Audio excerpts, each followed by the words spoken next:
Green Eyes and Chili Dogs. Written by Kevin David Anderson.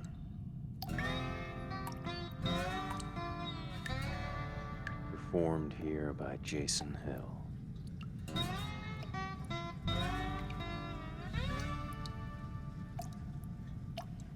Dale stared down at death.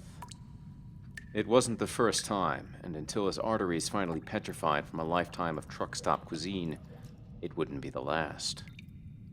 No more than 20, the girl lay on an autopsy table.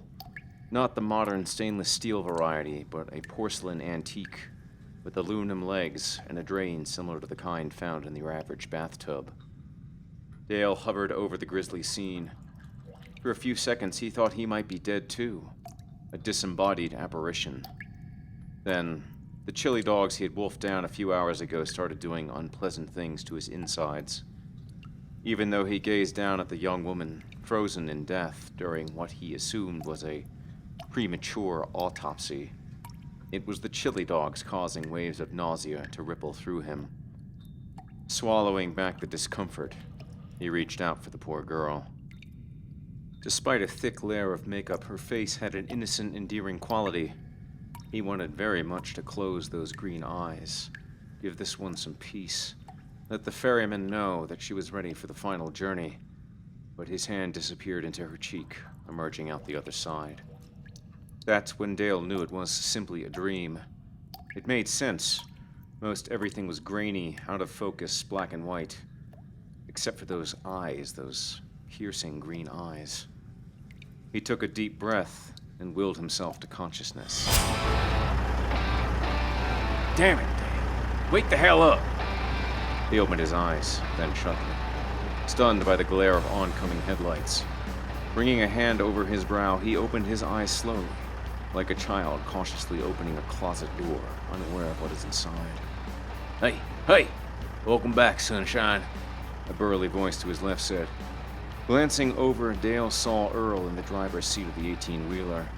His friend and sometimes partner, unshaven, grinned at him with tobacco-stained teeth. Earl's gut would have done Santa Claus proud. It pressed up against the steering wheel, and his stretched-to-the-limit t-shirt could barely contain it. You, get enough beauty sleep, partner? Earl said. Dale yawned. Answering his own question, Earl said, Nope, didn't think so. Still look like 3-day-old roadkill. Dale heard a feminine laugh behind him. He turned around and looked behind his seat. A young woman bent forward, hand over her face, giggling. Oh, Dale, this here's Katie. Picked her up about 25 miles back. Katie offered her hand. Hi, I really appreciate the lift. Was out there for hours. Thought I'd have to sleep next to a cactus. Yeah. No problem, Dale said, taking her soft hand and gazing into her green eyes. Without letting go, he turned to Earl. Pull over. Earl frowned. What's wrong? Dale let go of her hand. Just pull over. Damn, if you need to drain the lizard, you put your knees together for a mile or two, Earl said. There's a chew and choke just up that... Now, Earl, Dale said. I gotta go now. Fine. Earl started a downshift. I swear you got the bladder of a 90-year-old woman. Hell, we ought to invest in some of them adult diapers so we could get a haul in on time. The tires rolled over gravel along the side of the highway, and before the rig had stopped, he opened his door. Dale jumped out of the cab, his boots touching down in the Utah desert. At midnight, it was pitch black outside, but the lights from the rig did a fair job of chasing away the darkness in the 10-yard perimeter. Dale walked straight for the point where the light faded into night, kicking up dust under his heavy footfall. He wasn't a fat man, but no one had ever accused him of missing a meal. Dale unzipped his fly and pissed into the breeze. What the hell is so damn urgent? Earl took position next to Dale. I swear, sometimes you're jumpier than bull's testicles on snipping day. Why'd you pick her up? You're not gonna give me that never pick up hitchhiker speech, are you? She can't be more than 110 pounds. Hell, I think we can take her. No, it's not that. It's just. What then? I. I just saw her. Earl shook his head. You couldn't have. You've been sawing logs since Barstow, buddy. Dale looked down, tapped, and sighed. No, I saw her in a dream. A grin curled on Earl's cheeks. Yeah, I dream about young things like that all the time. Once there was this. Not that kind of dream, you cradle-robbing shithead. I mean, she was stripped naked and cut up like some high school dissection project. Earl lowered his voice, glancing back at the cab. Wait, now, you saw her naked? Old man, will you please focus? I'm sorry. Earl zipped up. I think she's in danger or something. Dale sighed. It's just a feeling. Earl didn't respond for a few moments, distant crickets filling the silence. Oh, Lord, how I hate it when you get that feeling, Earl said. Well, if she stays with us, I suppose we can look after her. Yeah, I suppose. I hate this kind of crap. Earl leaned close to Dale. Did you get a chance to check out them headlights on her? Dale could picture them, but not at all like Earl probably was. In Dale's vision, her round, perfect breasts were no longer held in place by firm, uncut skin. They had flopped to either side of her chest and rested on blood-soaked porcelain. Jeez, Earl, you're old enough to be that girl's estranged, drunken, perverted, unshaven. Don't even invite him over for Thanksgiving no more, grandfather. Earl raised his voice. Unshaven? He turned his head so Dale could see his face in profile. This is trimmed and deliberate stubble. Earl ran a hand over his cheeks and double chin. I think it makes me look a bit like Ethan Hawke. What do you think? Dale felt vile rumblings deep in his belly, splashes of vomit burning his throat. Hell, I don't know, Earl. When Ethan is in his late 50s and puts on 70 pounds, I'll let you know. If he got moving, he might be able to quell the need to puke, so Dale started walking back to the truck. Oh, Jesus, Dale, can't you ever say anything nice to me? Dale stopped. Damn, Earl is needy. Without turning around, he said, You don't smell like god-awful shit today. How's that? Now, was that so hard? Swear to God, good buddy, getting a compliment out of you is like pulling Siegfried off a Roy. Yeah. Before Dale could take another step, he felt a massive belch ascend his esophagus. He tried to swallow it, but it burned like raw jalapenos. He instinctively bent forward, just in time to avoid puking on his boots. Earl placed a hand on his heaving back. You see, that's why you're not supposed to eat more than one of them chili dogs in that place. Hell, even the waitress said so. Katie yelled from the cab, Is he all right? Oh, yeah, Earl said. If puking your guts out ever becomes an Olympic event, well, my friend here will win that gold medal faster than you can say, oh, what's that smell? Feeling a great deal better and 10 pounds lighter, Dale wiped his mouth. Well, that was fun, Dale said. If you're all done redecorating Utah, I suggest we get this show back on the road. Dale held out his hand. I'll drive.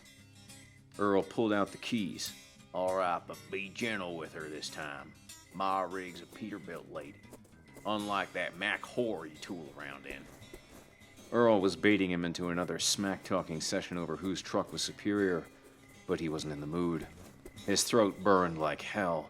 Every breath he took reeked of chili, and there was a girl in the cab he could easily picture with her chest cracked open. He just wanted this run to be over. Dale sparked the engine back to life while Earl let out a long belch. The unwelcome odor of chili filled the cab. Earl rubbed his belly and made a sour face. How many of those chili dogs did you have? Just one, Earl said.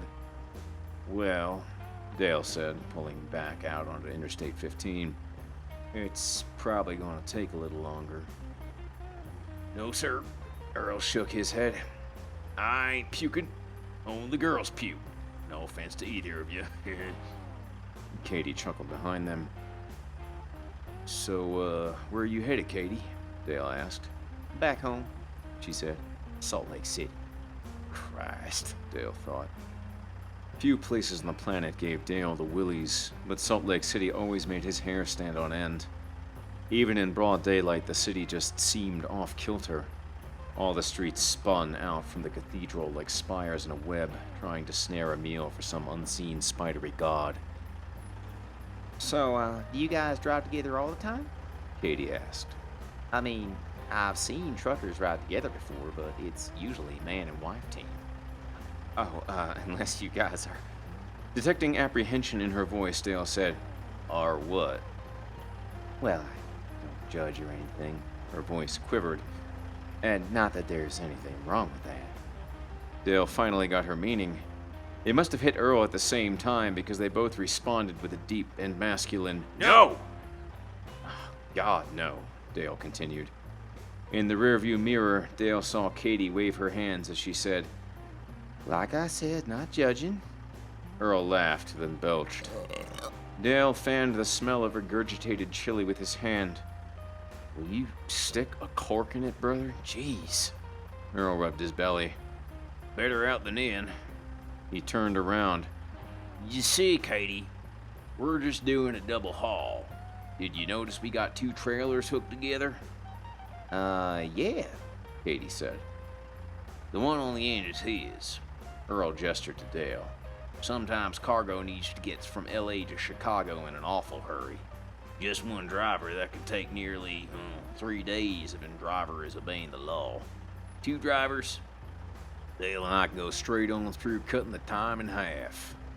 Get there faster, Katie said. And pays triple. Earl grinned. The headlights lit up a sign, which Dale squinted to read. Salt Lake City, 12 miles. Earl leaned toward Dale. She thought you and I were, Yeah, I got it, Earl, Dale snapped.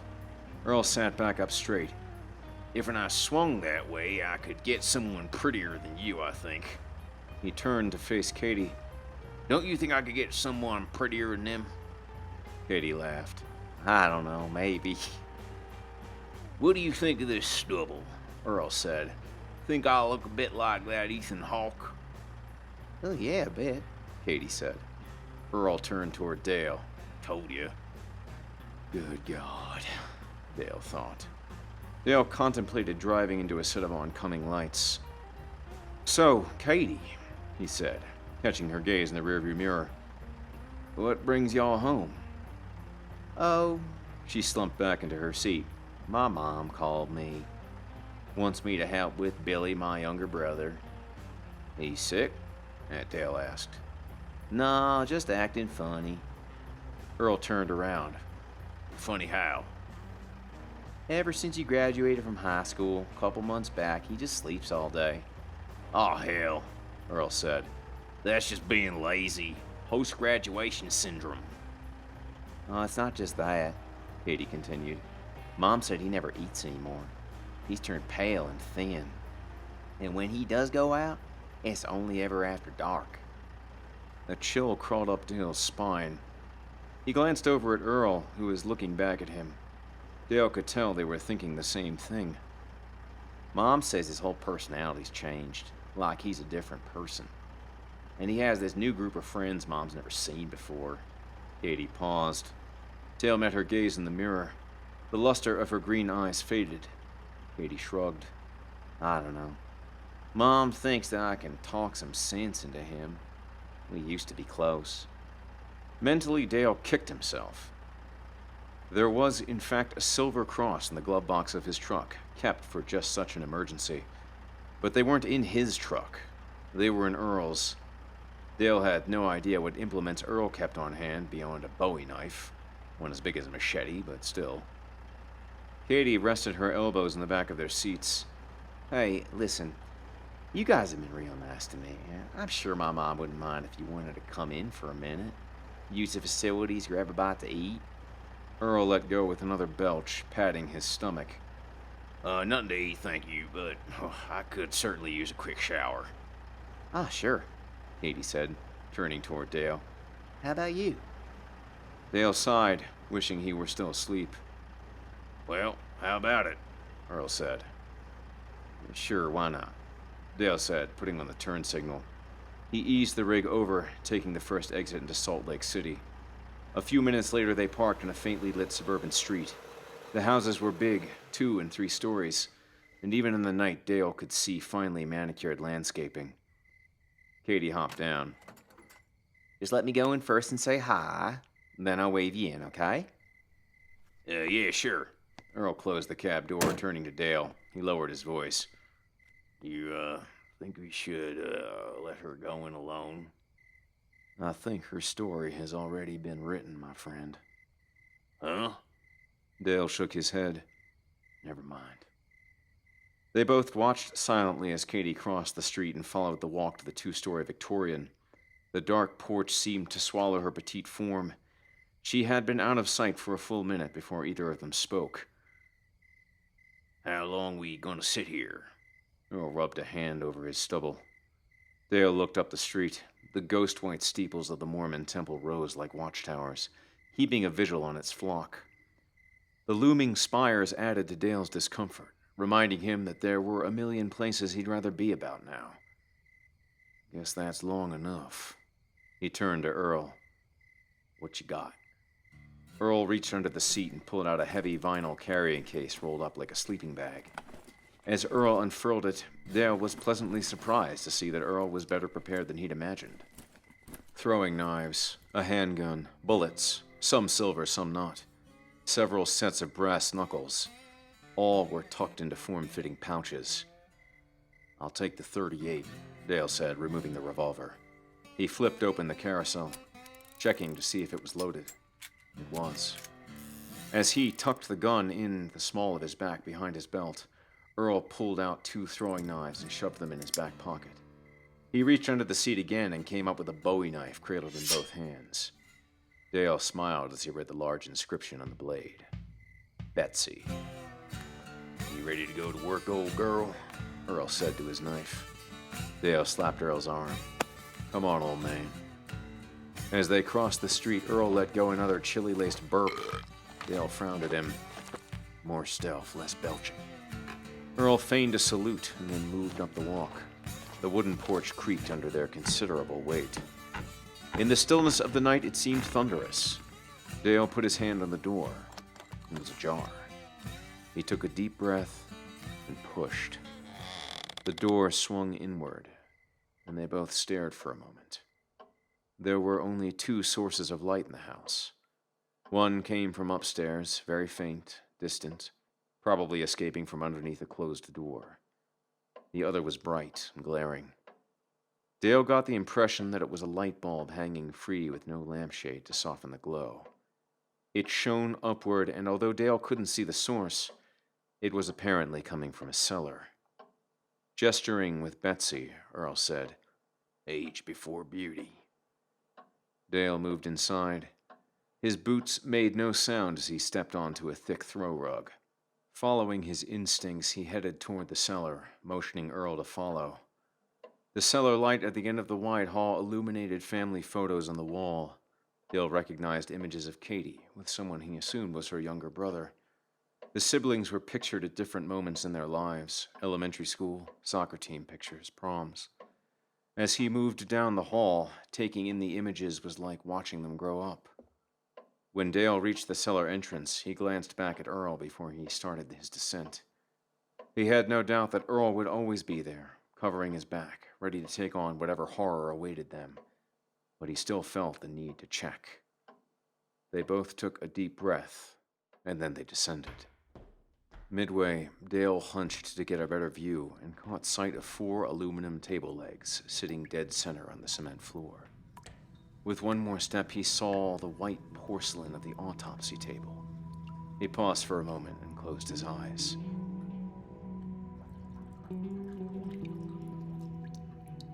You okay? Earl put a hand on Dale's shoulder. Dale nodded, swallowed hard, and opened his eyes.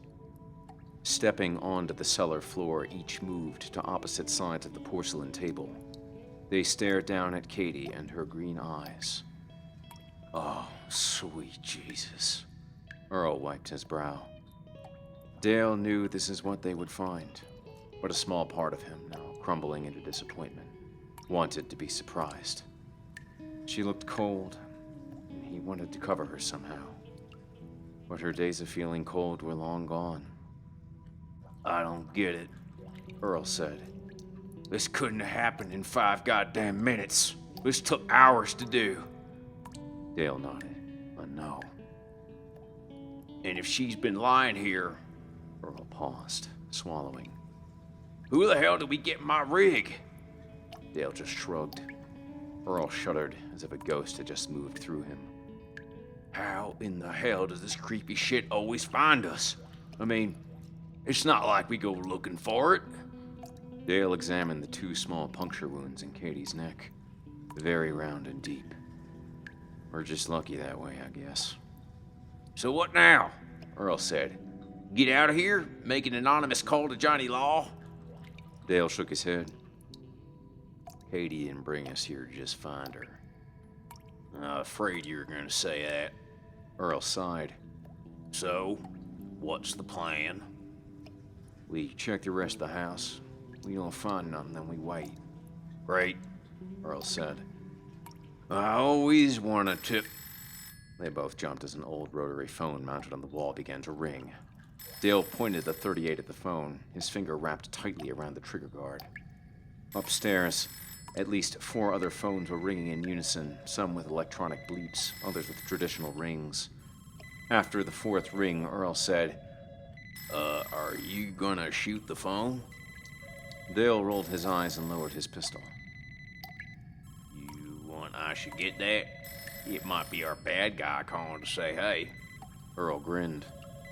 Before Dale could respond, the ringing stopped. It didn't stop because the caller had given up, terminating the connection. It stopped ringing because someone answered it. Dale and Earl exchanged silent, wide-eyed glances. Someone upstairs, possibly on the 2nd floor, had picked up. And Dale could just make out a male voice filtering down through the still house. No, I was just getting a little rest, the voice said. I can't wait to be with you again, my beloved. Dale heard feet slap down above as if someone was getting out of bed.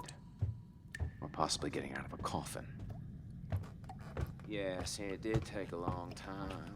The voice continued. Mother, too. But it was well worth it. They just tasted divine. Like black roses harvested from the soil of a graveyard. Heavy steps moved above. The footfalls began descending and the voices grew louder. You did? The voice sounded excited. Oh, how delicious. Dale motioned for Earl to take position under the stairs on the right. Dale stood to the left. The voice was now at the top of the cellar stairs. The words were crystal clear. Until we are together again, my dark princess. For I am but only half a demon without you. Dale had the nauseating feeling of listening to a horror romance novel on tape, complete with cheesy goth dialogue. Worst of all, he was almost sure what the creep would say next, and he cringed at the thought. Don't say it, please don't say it. You complete me, the voice said at the top of the cellar stairs. God, I can't wait to kill this sumbitch. Dale heard the soft bleep of a cordless phone being switched off. Then heavy footsteps shook the wooden stairs as the man descended. Dale pressed himself against the wall, sucking in his gut. Earl did the same with little effect. A dark figure stepped down onto the cellar floor, a black silk cape trailing behind him. Shoulder-length hair, the color of midnight, swayed with the creature's movement as it approached Katie's still body. He reached out a bony hand and caressed her dead cheek. We still have so much more to do, my sweet sister. The monster was Katie's younger brother, Billy. He moved to the other side of the table, his ebony eyes aimed at Katie's dead green ones. We've only just begun this journey, you and I. Together we will explore passions only dreamt of. Earl interrupted the bastard's monologue with a loud, unrestrained belch. He looked over at Dale and said, "Oh, I'm sorry." The dark figure stood erect, about 5¼ feet tall. Dale registered a hint of surprise on the creature's face. Billy wore a dark pinstriped vest with a tuxedo-style collar. Blood-red jewels dangled from a choker around a milky white neck streaked with veins.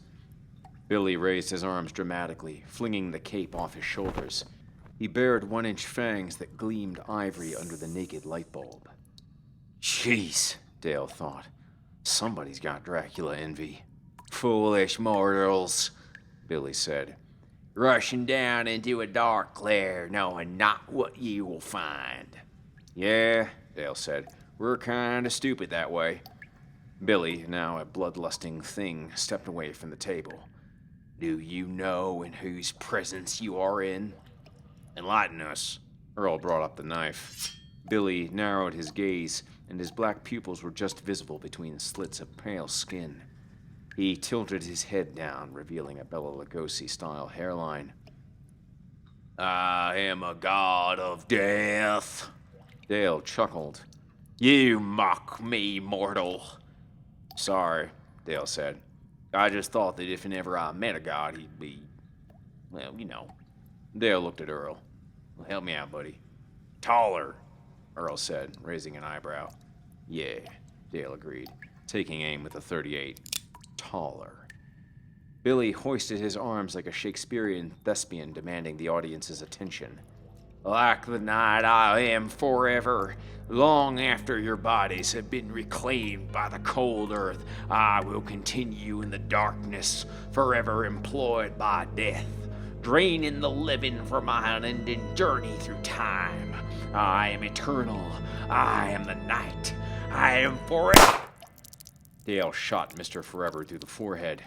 Billy fell back against the wall and slid downward. Like a slug, he left a thick, pulpy trail. Astonishment was chiseled on his dead features. Earl moved fast for a man his size, approaching Billy's body. He knelt down and looked as if he were going to poke the body with Betsy. Easy, Earl. Dale kept the pistol trained on Billy's unmoving chest. That ain't always the end of 'em. Careful is my middle name. Earl brushed the blade across Billy's cheek. Dale lowered the gun. Your middle name is Marion. Now, I told you that was confident. What the hell? Earl rotated the blade, revealing a dull white substance on its edge. A flesh-colored spot had appeared where Earl had scraped the knife. Earl rubbed his thumb across Billy's neck, smearing the stenciled-on veins. His thumb glistened with makeup. Y'all gotta be kidding me. Earl opened the dead boy's mouth. He yanked out one of the fangs. Holding up the dislodged prosthetic tooth, he shook his head. You crazy son-bitch. He turned to Dale. What the hell is wrong with kids today? Dale sighed, putting the pistol back in his belt. Earl stood and tossed the porcelain fang onto Billy's chest. I mean, why can't they just raid their parents' liquor cabinet and smoke pot like we did? Dale moved forward, looking down at Katie's green eyes. They were the prettiest shade of forest green he had ever seen. I swear, Dale, video games, iPods, reality TV, it's rotting their little brains. Earl's voice rose. Get up, you son bitch. It's my turn to kill you. You about through? Earl rubbed his forehead. Yeah. He joined Dale at the table. Sure was a sweet thing. Dale said, an angel if ever there was one. He closed her eyes with his fingers. Sleep now, child. Earl crossed his hands over his belly and both men stood silent, only the sound of their breathing between them. The sound of the front door being closed echoed upstairs. Dale froze. Footsteps moved over the ceiling, heading for the cellar stairs. Dale and Earl turned to face the door. Within moments, a set of long female legs encased in thigh-high patent leather boots came into view.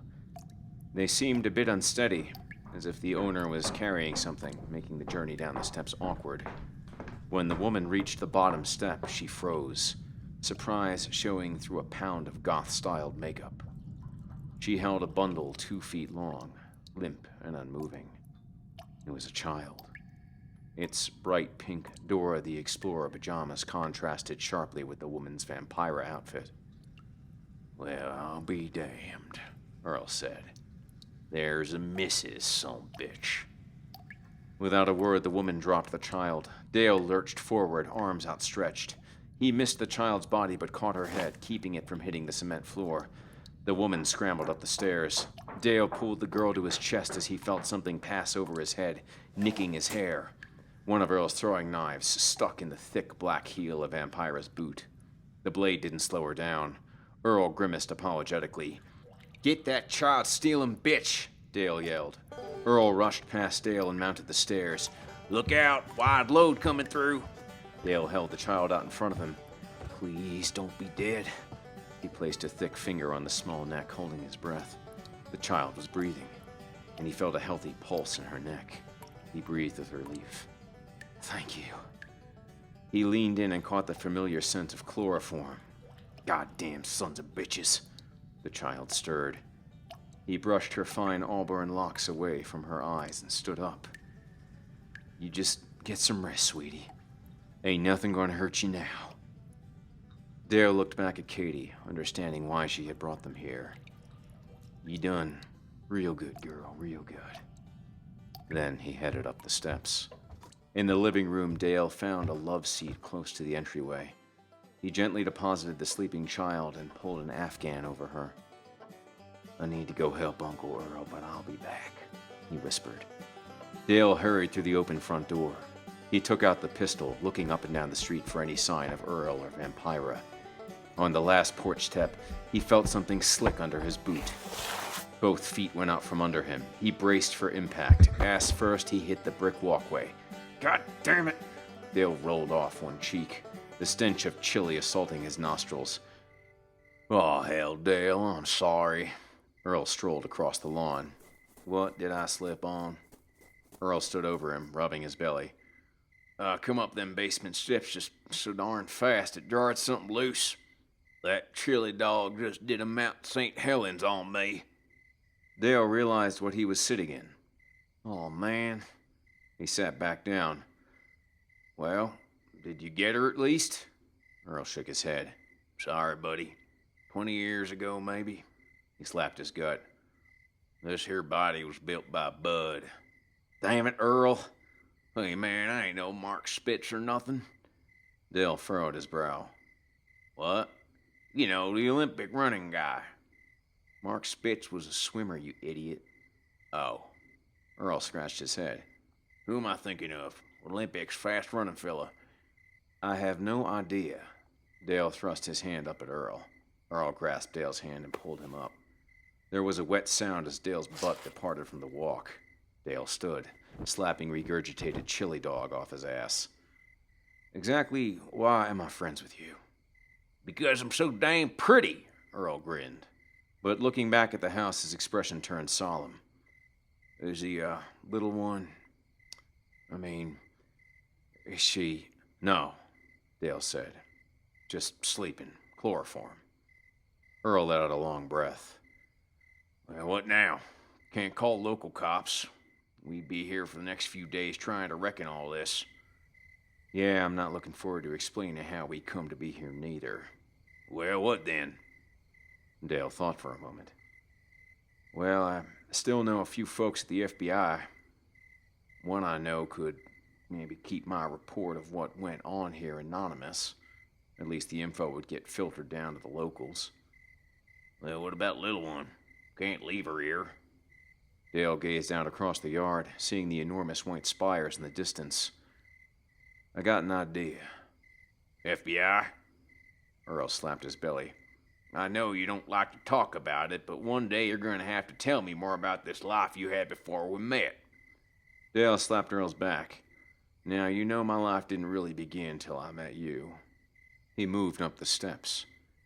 "As much as I appreciate all the sweet talk," Earl said, I know you're just trying to change the subject. Again. After depositing the sleeping child on the top step of the temple, Dale looked back only once. When security guards swarmed around the bundle, he said a silent goodbye. Dale made his way to where Earl waited in the truck, engine humming. He hopped into the cab. Everything go all right? Earl said. Just fine. Earl turned the lights on as the truck began to roll forward. If I might make a personal observation, good buddy. Dale buckled up, sighing. If you must. For a man as religiously void as yourself, that was a very spiritually insightful thing you just done. Dale folded his arms and sank into his seat. Will you please just get me the hell out of Utah? Suits me just fine. And there's this all-night diner on the other side of the state line. Fries up the best. You just puked, Dale said, looking at Earl in amazement. Earl patted his belly. Well, I know. Now I got all this room, you see. Dale shook his head, tuning out Earl's annoying drone. He wanted so badly to go to sleep. He wanted so badly for this run to be over. Shutting his eyes, he attempted to will himself unconscious. It didn't work. He gazed out his window and imagined for a moment that he saw green eyes dimly reflected in the glass. Good night, he said to himself. Good night, Katie.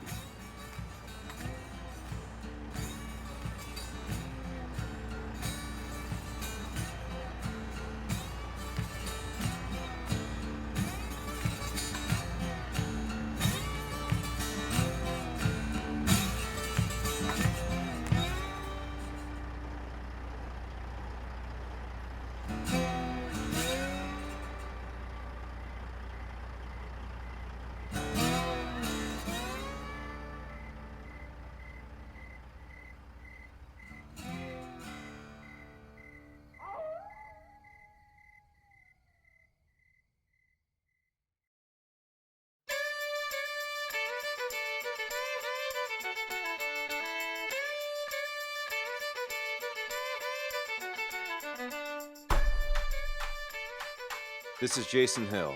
Thank you for listening to Green Eyes and Chili Dogs by Kevin David Anderson. Many of Kevin David Anderson's short stories have appeared in podcasts like Pseudopod, The Drabblecast, and The Dun Steve. Anderson's novel Night of the Living Trekkies from Quirk Books earned positive reviews in the LA Times, The Washington Post, Fangoria, and a starred review in Publishers Weekly. Anderson is an active member of the Horror Writers Association with a BA in Mass Communication and 15 years of award-winning marketing experience. For more on Kevin, go to www.kevindavidanderson.com. Just like to thank y'all for joining me this week.